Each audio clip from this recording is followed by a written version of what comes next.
I'm your host, Ronnie Stewart. This is the West Coast Blues History Show. We're celebrating Black History Month. We picked an artist that we thought that had a very impact on all of today's music for the last 3 or 4 decades, Mr. James Brown. And in part of the celebration, I had to bring on Mr. George Livingston here, who is a James Brown specialist. Me and George, we go back and forth on who knows the most about James Brown. From a musician standpoint, James Brown, just like me and hundreds of other young Black guitar players, we started our careers off wanting to be in James Brown band. So we learned a lot about James Brown music. And Mr. Livingston here has been a photographer. He shot everybody from Liz Taylor to Michael Jackson to Hammer. He went on the road, done a world tour with MC Hammer. He's done travel with James Brown, taking pictures, and James Brown and George was actually friends. So it was more than just photography. So I want the public to know a lot about the real personal James Brown. We want to talk about his accomplishments. We want to talk about how one song changed the identity of a race. One day within 24 hours, we went from Negro to not want to be Black. And in 1968, June 1968, one song, KDIA blowed it up, played it probably 100 times. They got so many requests. And that was Said Loud, I'm Black and I'm Proud. It's been a lot of freedom songs. There's been a lot of songs that impact our nation, impact the African-American community. But Black and I'm Proud was the absolute song that I'm proud to be Black. It used to be, as African-American, somebody call you Black, that was an insult. But the words to the song changed that thought pattern with, I'd rather die on my feet than keep living on my knees. Say it loud, I'm Black and I'm proud. Some say we got a lot of malice. Some say we got a lot of nerve. I say we won't quit till we get what we deserve. So we want to, again, celebrate the life history of James Brown. And George, let's talk about James Brown. Let's start with his biggest hit, Please, Please, Please. He was just a regional artist when Please, Please came out, right? Yeah, that was one of the premier songs that ushered him into King Records. And he had a lot of flack with that song because Sid Nathan, the owner of the King Records, wanted to hear more of a ballad type, more substance to that song. And he was saying like, please, please, but that song became a major hit for him. And then naturally he perfected it with a stage routine that was incredible. Yeah, and I like people to know that if you ever went to a James Brown show, my listening audience, the age group varies here, but one have to explain that James Brown with Please, Please, he made it, it turned into a theatrical play, actually. The record was like,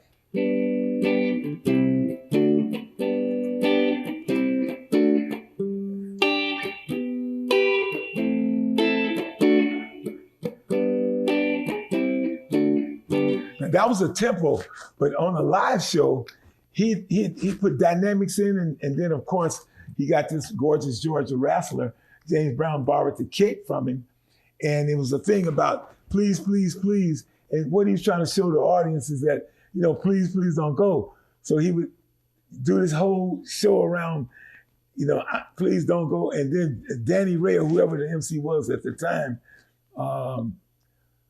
would come out and throw the cape on him. The tempo of the song on his show was.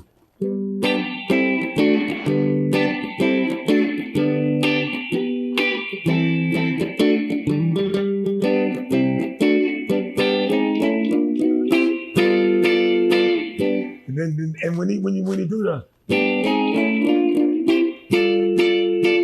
Danny Ray would take the cape and throw it when they die, and then when they do that, they put the cape on him. And then he'd walk about 5 or 10 feet, and then he'd throw the cape off him and run back over to the mic. And what he was trying to show the people that he didn't want to go, please, please don't go. So he really made it was total 100% theatrics. Am I right, Joe? Very much so, because like when I first saw it, it was in 1965, watching the show Shindig, and I related it to my minister, because the way, I was raised in the Baptist church, and it was more of that type of experience, and seeing, and that they put a coat on him. He had finished like his sermon, and the same thing like when I saw James Brown doing Please, Please, I wasn't prepared for it. I didn't know this is 1965, and I wanted to see James Brown. He took it to another level, right? Took it to another level, yeah. So he jumps on his knees. Every movement he made from that, he did 3 performances that night. Papa's Got a Brand New Bag, Please, Please, Please, and Night Train. Mm-hmm. And all that was so impacting to me. Yeah. Well, from a historical angle, I was writing down some of the notes today. I said, let me talk about contributions. On the charts, James Brown charted 111 songs, charted, meaning that it made the top Billboard 100. I won't say the top. He made under the 100, under the 99. So to say that, a lot of artists go their whole career and never get on the charts, and they live a wonderful career traveling. James Brown I would venture to say, just from my knowledge about his chart experience on Billboard magazine, that's the Bible of chart records, because there's a lot of charts, fake, phony charts out now, but Billboard is the industry standard. And James Brown had 17 #1 hits. It's only 2 artists in R&B, and they rep the way they categorize now R&B and hip hop, which is a joke. I don't know why they do that. R&B, hip hop, and soul.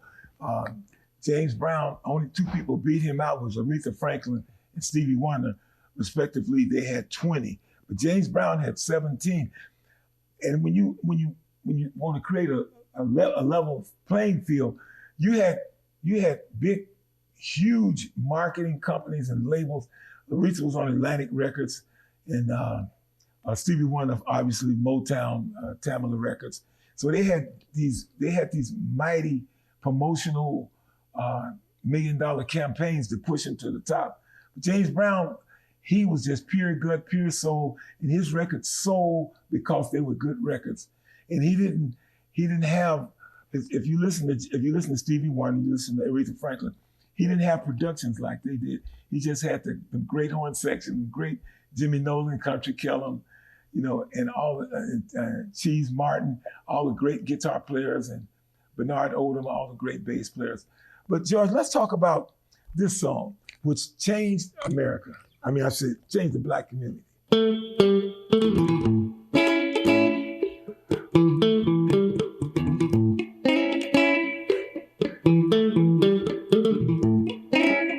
Now, what's the name of that, George? I would say it loud. Say it loud. Yeah, I'm Black and I'm proud. In that, a guy by the name of Ronnie Stewart told me once, he said, overnight, that changed us. And I experienced that change. I was and I was in high school at the time. And I remember KDIA radio was playing that, and people were calling in, hey, my name is Tyrone Jones, and I'm saying it loud, I'm Black and I'm proud. My name is so-and-so, so-and-so. And then I remember a white person said, my name is Craig so-and-so, and I'm white and I'm glad. But James Brown, what he did with that song, there's a live album live in Dallas where he said, we have a mixed crowd in here. And I want the Blacks to say it loud, I'm Black and I'm proud. But the others, I want you to all say you're proud, all in unison, because we're all together. Mm-hmm. So it wasn't a song of separation, it was a song of pride.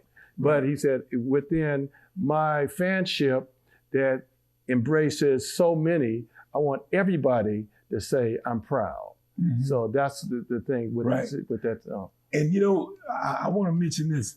When you study music and musicologists and you study music writers and arrangers, James Brown's biggest song was a nursery rhyme. I Feel Good basically is a nursery rhyme. I feel good, da-da-da. I knew that. It's almost a kid's, like Mary had a little, it's a song that captures you, but it captures your youth. And that's the key. The record industry always would do songs with like da da da da da. They would use that as an intro on some songs. And James Brown with "I Feel Good, I Got You." It was like I feel good, so good, I got you. So that was just simple it was nursery rhyming, if there's such metaphor. And kind of want to talk about that. Did you ever have the experience to talk about, because that was James Brown's biggest song. And his second biggest song, I'm gonna let you answer, I'm running my mouth. Go ahead. It's Living in America, which I hate. Right. I thought it was a sellout song. I thought it was a capitalistic, it was sung actually to a movie, so he made a lot of money off. But it reached to number 3 or 4 on the charts, and it was a crossover. And it was such a one. Let me interrupt you with "I Feel Good" was a song from the movie Ski Party. Okay. And thing about it, if you listen to the, it was 2 versions of that. If you listen to the Ski Party version, it's different from the popular version. The most popular version was not the version that you heard in the movie Ski Party. And I have a recording of James Brown talking about that, because he said it was more jazz oriented. And he said, now this was James Brown said, and it was over at, it was a conversation I had with him over at San Francisco State, where he was performing, and I have it recorded.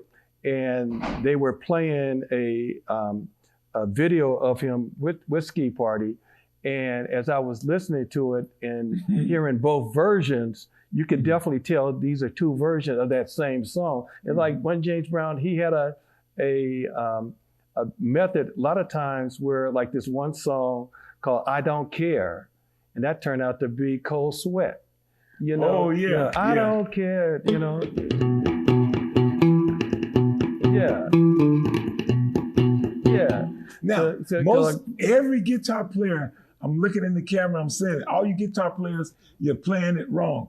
I went over to Wolfgang's, remember Wolfgang? Oh yeah. And I said, Jimmy Nolan, I said, all these guitar players are playing the horn parts to Cold Sweat. He said, yeah, man, I know. He said, man, let me show you. But most guitar players will go. That's totally wrong. It's absolutely wrong. That's the horn part. The guitar part, just for you guitar players out there.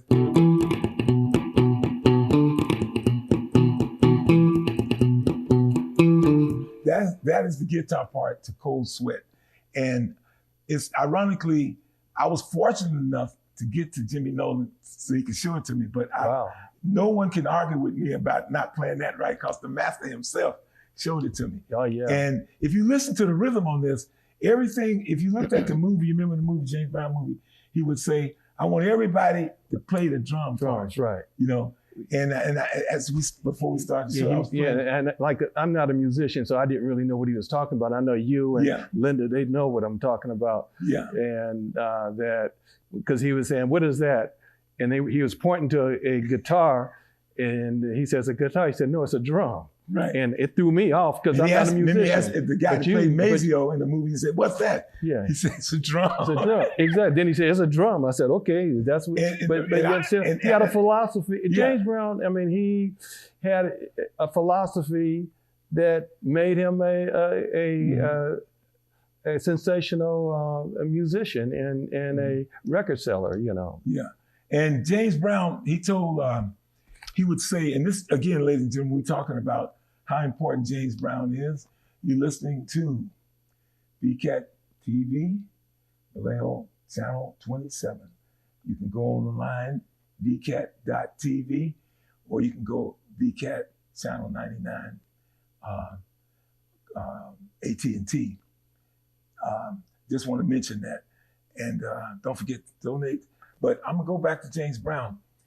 All his rhythms had drum feelings. Like we was talking about before the show started, we was talking about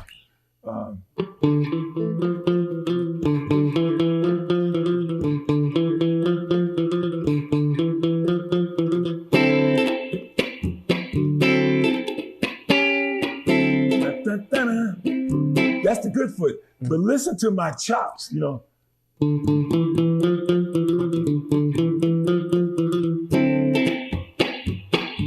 hear that? That's the snare drum in the hi-hat. And he said, don't you play no trash notes. He said, I always say, everything you play with your drummer, everything you do between notes. So this is the chord, it's a D9, and they have to wow on it. Wow, wow. Wow, wow. But he'd always say, between the rhythms, play the drums. And that's that, and they did. So the guitar said, okay.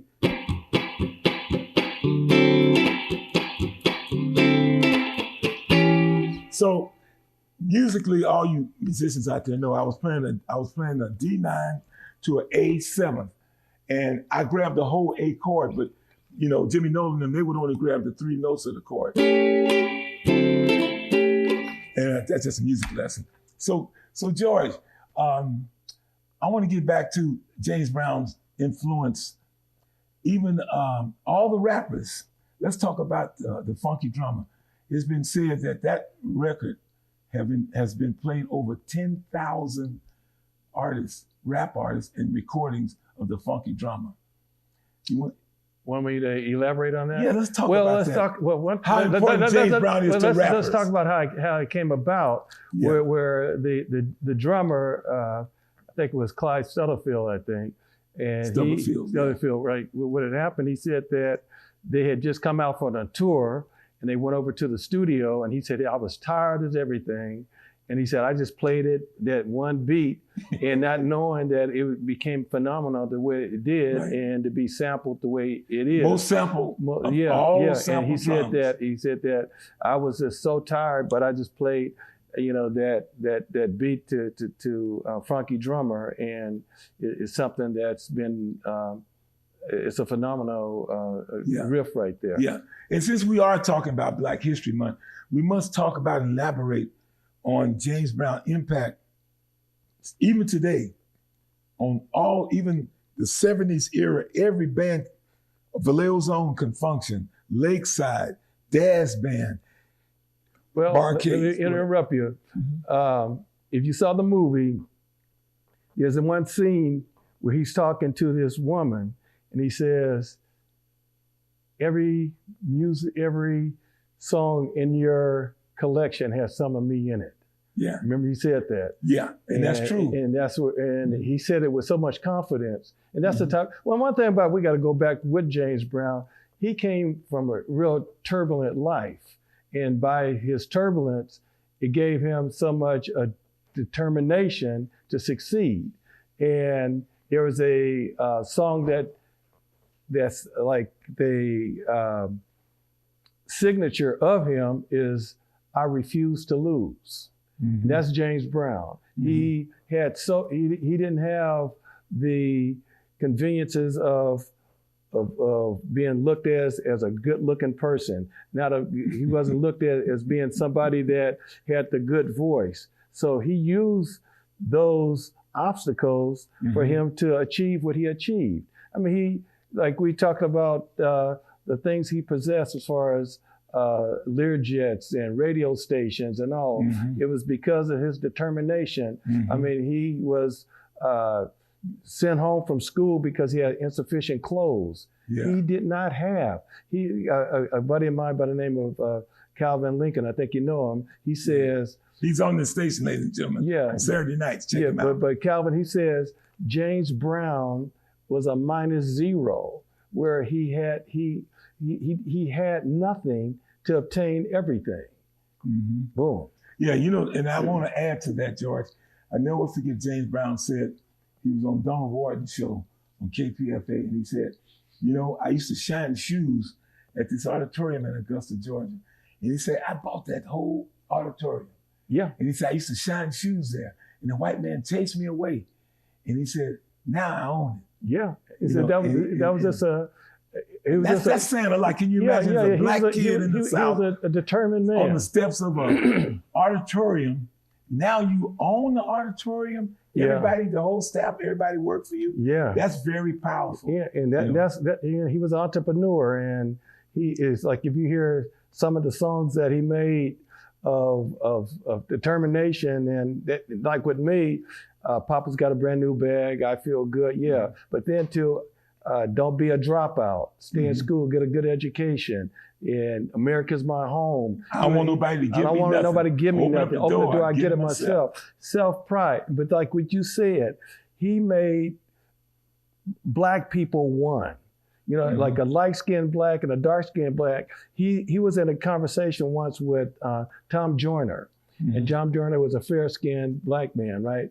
And he said, you know, you and I have been more separate than blacks and whites have ever been. He said, what are you talking about? He said, well, a dark-skinned black and a light-skinned black have been more separated.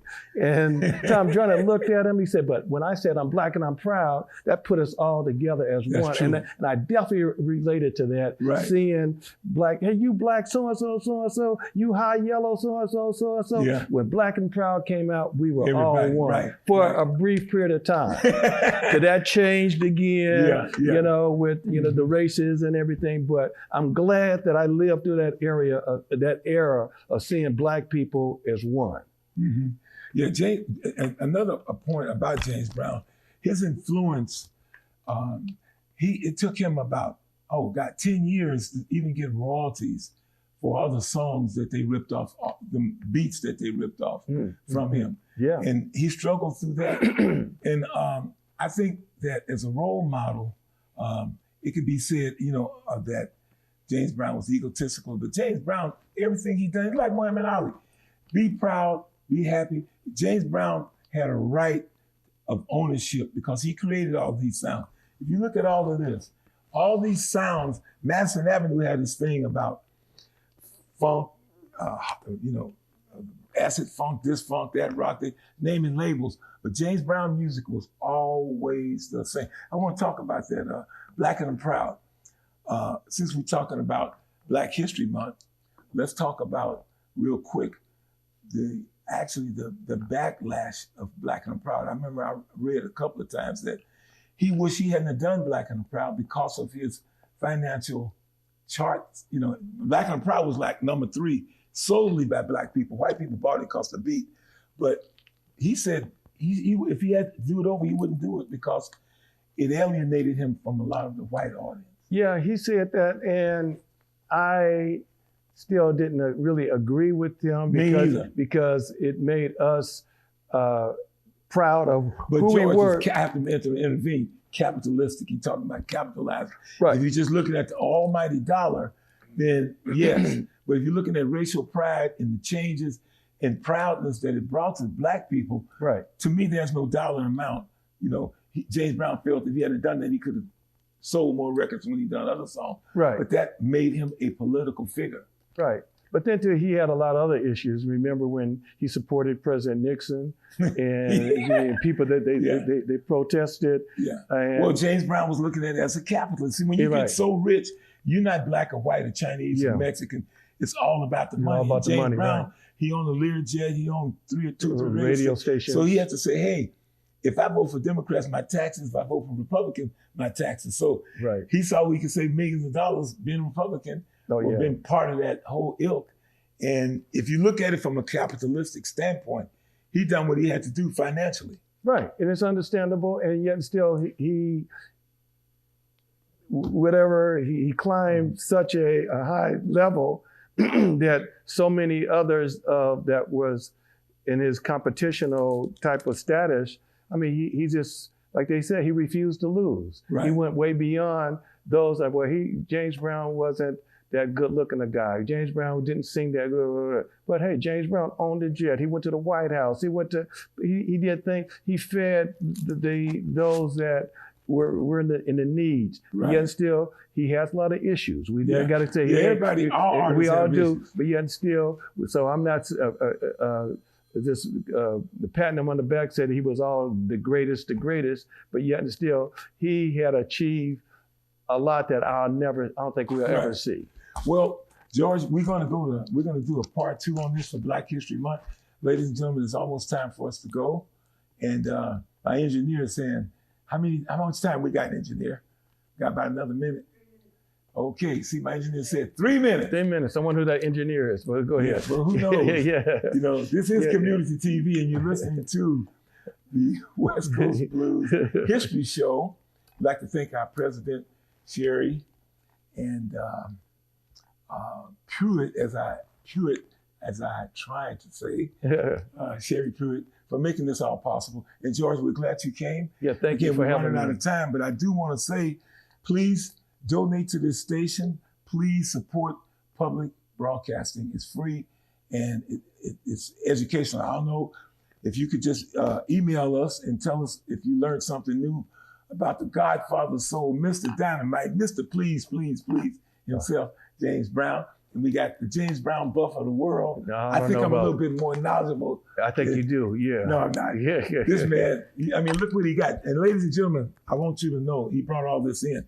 So we're going to sign out. Again, thank you for listening. We're going to be back and stay tuned, and you will get a commercial out about when we're going to be back with Mr. Livingston. You going to come back, George? Well, if you have me, and I hope We'd love to have you. I hope I kept up with you. Yeah, thank you very much. Yeah. So we can sign out. Again, you're listening to Vallejo Community TV Channel 27. And today's show was celebrating Black History Month with the accomplishments of the legendary James Brown. Make it funky. Goodbye. A little bit of funk.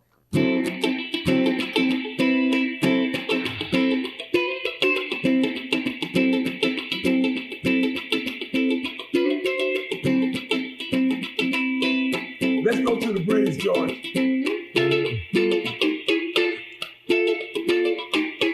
Bye, y'all.